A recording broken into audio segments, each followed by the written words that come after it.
think we have to set standards. We don't have standards now, you know. In fact, before primary elections, there's another election that is very, very critical. Okay. We call it the congresses. The congresses are within the party to select their ESCOs. And traditionally, before the last law that came, that's why so many of the National Assembly or State Assembly people are different. There's so many new hands came in because the law came after the congresses, and the congresses is what actually gives you the template of the primaries. Congresses is when you select the ESCO. So for APC, for example, the state has 36 members of the ESCO. At the local government, they have 27. At the ward level, there's so 3 levels. It is these people who actually come together as the delegates to select the people at the primaries. So if you struggle to ensure that your own is in the ESCO, then you can be able to dictate. I can tell you, we have to raise the standards to say that you cannot be a member of ESCO if you are not this and that and that and that. That is what the Chinese call the technocracy.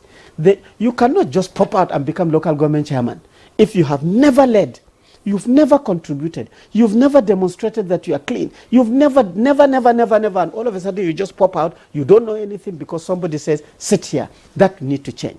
We need to change at the congresses level so that the parties start maturing. Then the primaries will gradually get better because, again, said that you cannot be elected to contest for a position of senator if you are not that and that and that and that. Education will come in, moral the standards must come, age must come in, and so on and so forth. You set that standard. By the time you get to the general elections, then now the arguments, the standard again will have to, you must bring the template that you are going to bring the table like we started discussing.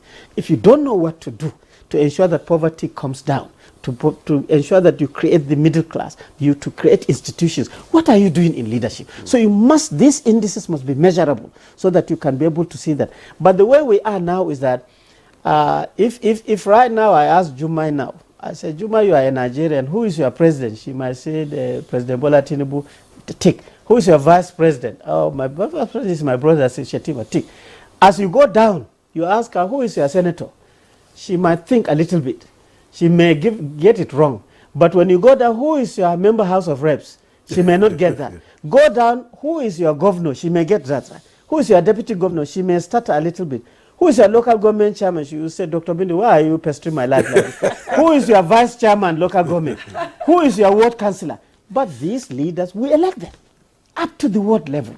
So again, consciousness, political consciousness must be able to radiate in all of us so that if you ask doctor, who are your leaders, even if he doesn't know, he can be able to open his phone and Google a particular database and he will see everything, including his traditional leaders. Who is your first class emir? Who is your own district head? Who is your village head? Who is your ward? You must know all this.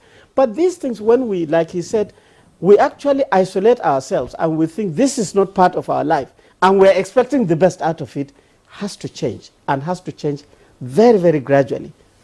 In my opinion.